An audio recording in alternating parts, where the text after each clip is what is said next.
Hi Karen, sorry to take so long on your spread. What can I say? I don't really need to say much more than Mercury retrograde. And I know you've had some more important things on your mind, but maybe you could use a little distraction. So here we go. Now, the cards, as you noticed in your shop, have different colors around the edges. And you have all the colors except for blue and purple. The blue cards would represent the elements, and the shapers is what the purple would represent, and that's things like structures in nature, trees, mountains, rivers, that kind of thing. Now, your cards that you did get, the yellow represents the movers, and that represents the shaman, him or herself. You have 3 brown cards, and that represents the totem beasts, which are basically beasts, animals that accompanied the shaman, kind of like the helper. And you have 1 red card, which represents the empowerers. These are the archetypal figures from the Celtic tradition that act as guide and counselor on the journey between the worlds. Then, speaking of the world, you have the green card, and that does represent the 3 worlds that the shaman travels through. The firmament, the first circle, the circle of 9, the second circle, and the in-world, the third circle. So that's what your colors represent. I probably won't remember to say anything when we go through them, so I wanted to do it now. Now let's get to your spread, and I did switch on what I said I was going to pull for you. This a little bit bigger. It just seemed more relevant. It's called the Shaman's Path spread. So the first card is to help you discover your hidden shamanic potential. And the questions that the card addresses are, how do I find my way? What potential needs awakening within me? And your card is the Vision Singer. And I did determine this is as close as I can go with the tilt of the camera. So I'm sorry if it's not close enough. Let me see. Can I hold this up so you could see a little better?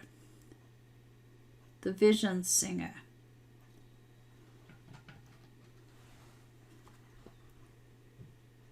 This card is the great harp from which comes flames of inspiration. The rose gold of the heart-shaped leaves signify the wisdom of the heart. The harp of vision represents the vision singer, who is himself a representative of the shaman's bardic heritage, the power to wield words and to submit to their power. He is the first of 3 aspects of the seeker, after the knowledge and wisdom of the inner worlds, and the path he follows is that of the poet, whose intimacy with the created world is paramount. So, as an interpretation, it may be that you're meant to influence with words. It also could mean that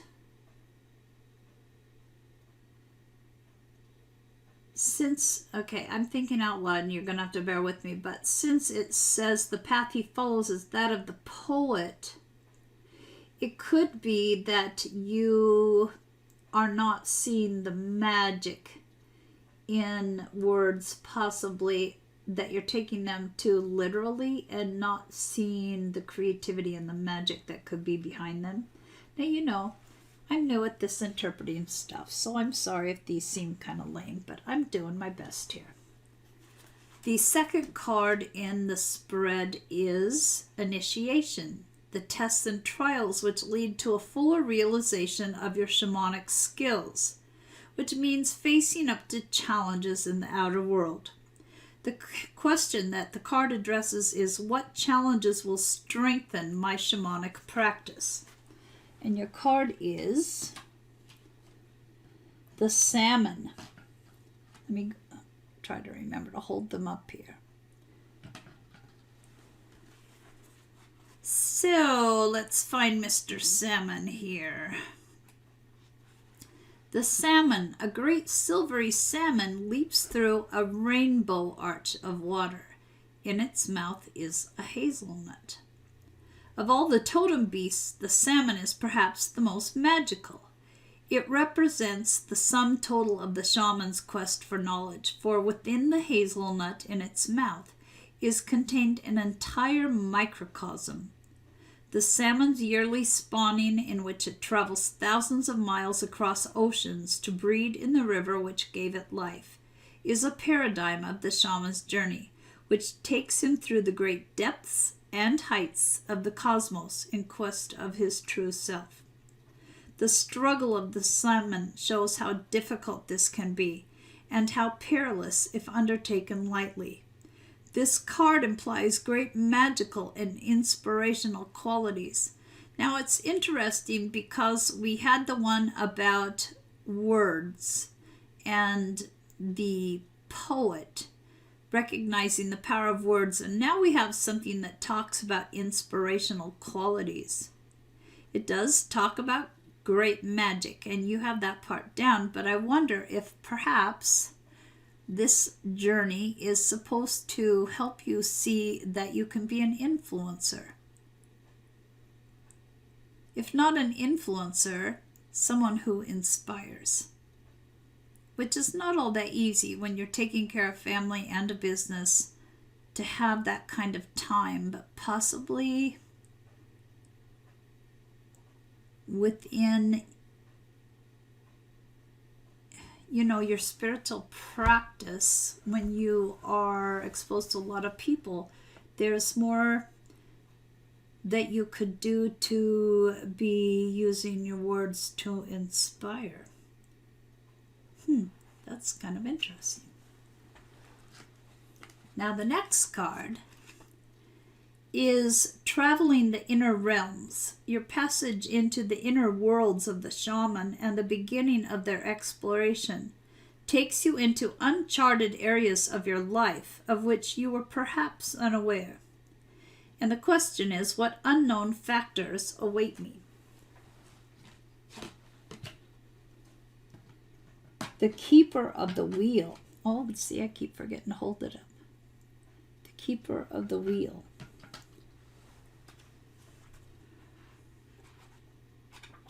Oh, come on, page. Here we go. A fiery great triskel spins and swirls of incandescent light between two pillars of intertwined water birds. The keeper of the wheel holds the tides of fate in his hands, turning them according to a pattern that only he and the shapers know in full. And you didn't get any shapers in this spread. He has the ability to move through space and time on his wheel, and thus offers keys to all of the realms. His appearance, however, can bring about unexpected change and reversal in any journey, and he often appears to set us free from impossible or stalemated situations. So this is the unknown that you meant to know about, and since it's unknown, and since this card is talking about impossible or stalemated situations, I'm going to have to drop this one in your lap because I don't know what's going on in your life that might fit in those categories. But I would point out that you are magical, so nothing would be beyond your ability to impact that in a way that would be in your favor. The fourth card is the guide. This is your first encounter with the guide, who is the teacher of all shamans and who will become your inner companion throughout the period of your shamanic journeying.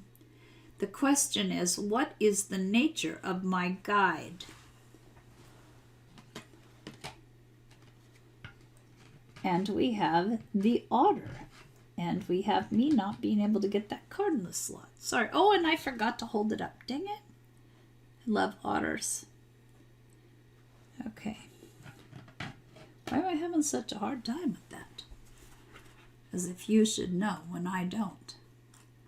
Okay, so the otter. A sleek otter dives down through the water in pursuit of an eel. The two engage in a kind of mystical dance through the watery element.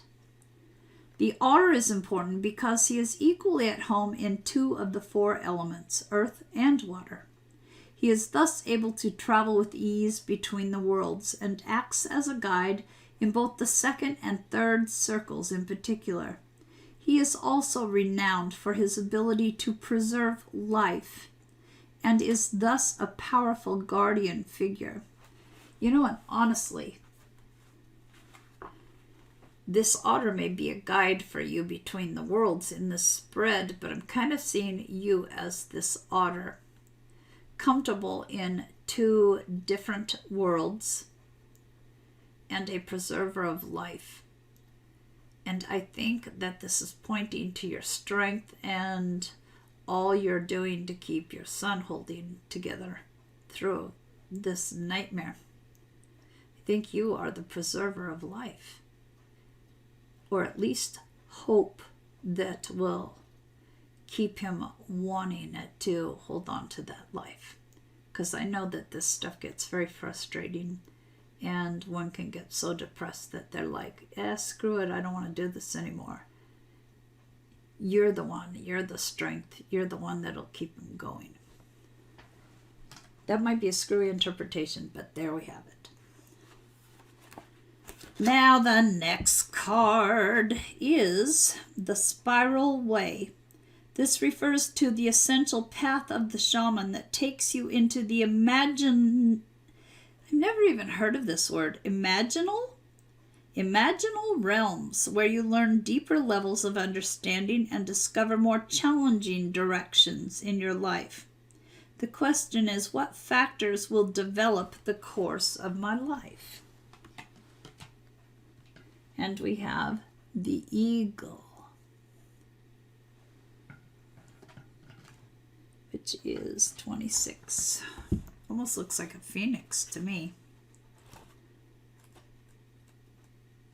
Not slamming the artist. How did I get that wrong? Did I get the wrong number? Hold on, I gotta find the eagle. The hound, there we go. It was 28, not 26, even with my glasses on. An eagle of burning flame and light flies high above the world. In his talons he clutches a skin drum painted with the symbol of the four sacred directions.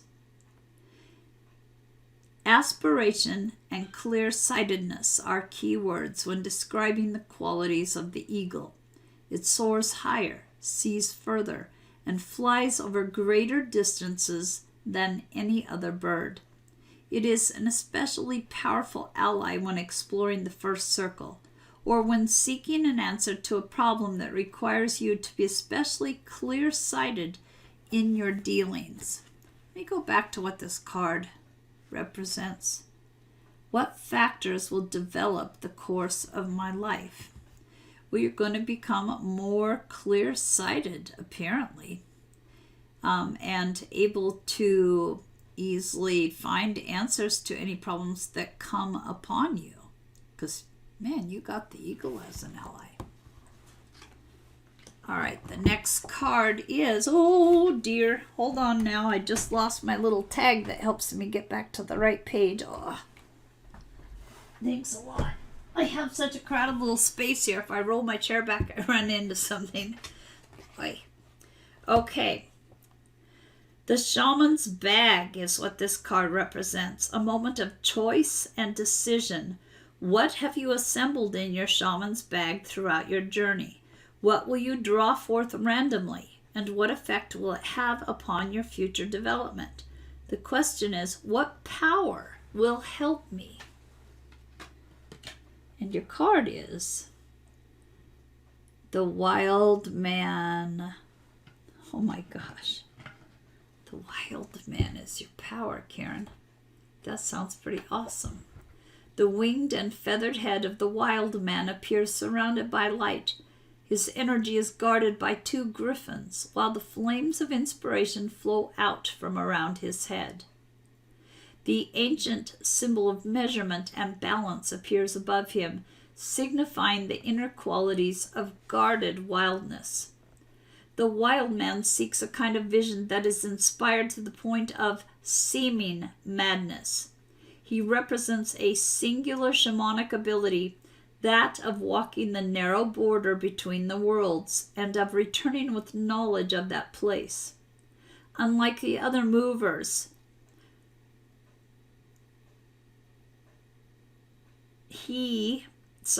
there are things in parentheses that got me distracted.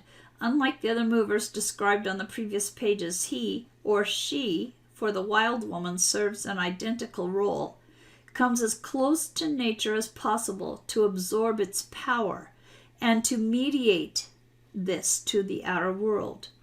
In so doing, these people express what has been termed crazy wisdom, a kind of inspired madness, their words and actions seeming perverse or confusing.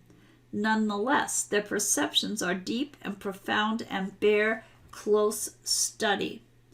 So this is your power. People may look at you as crazy. People may look at you as wild and having gone off the deep end, but you have deep and profound wisdom to share. And that's something that you're going to have to believe in first so that they will also, is what I'm thinking. And lastly, the last card represents transformation. At the end of the voyage, you come to terms with your inner self. The Shaman's Path journey has changed you, and you are prepared and sent forth by the Shapers in a new form to work in the world. The question is, how can I or the issue be transformed or empowered? And your card is the Firmament. The Firmament was the name of that first circle, wasn't it? Guess we'll find out.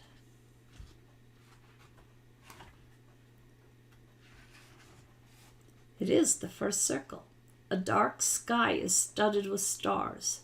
Subtle patterns may be observed within them, but these are not the shapes of any known constellations. Beneath is a horizon below which the sun has recently set, and on which we may discern the stones of the second circle. The first circle is the upper world, also called the firmament, or sometimes Mag-Mel. It is primarily the dwelling of the spirits of knowledge. It is visited in search of a primary teacher, an inner being who draws upon the wisdom of the Shapers and transmits it directly to the seeker. The branches of the tree of vision and tradition grow upward into this realm, which is generally reached by ascending the tree like a ladder. So this is your transformation. Let me think here.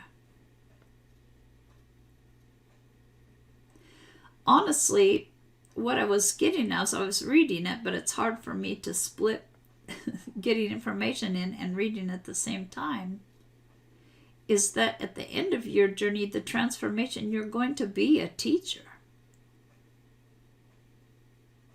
So not necessarily on the shaman's path, but the wisdom that you're gaining as you're going through your journey is going to make you a powerful teacher, is what I'm getting. So I hope that was interesting, if not accurate interpretations. But the cards are quite striking, and I do find this interesting. I'm pretty sure I have been a shaman in another life, and I'm pretty sure you have also. So it's kind of nice to have experimented with this, and I thank you for letting me do this. Let me know what you think when you get a chance. And and I'll just tell you in the video that I have a test reading tomorrow, the one that was supposed to take place on Friday, but Mercury retrograde messed with it. And then I did get an interview with the company that had been my first choice, and that will be on Thursday, and that's going to be a video interview rather than just a quick test reading on the phone. So send me good vibes, please, and thank you again for all your guidance. All right, Karen, talk to you soon. Bye.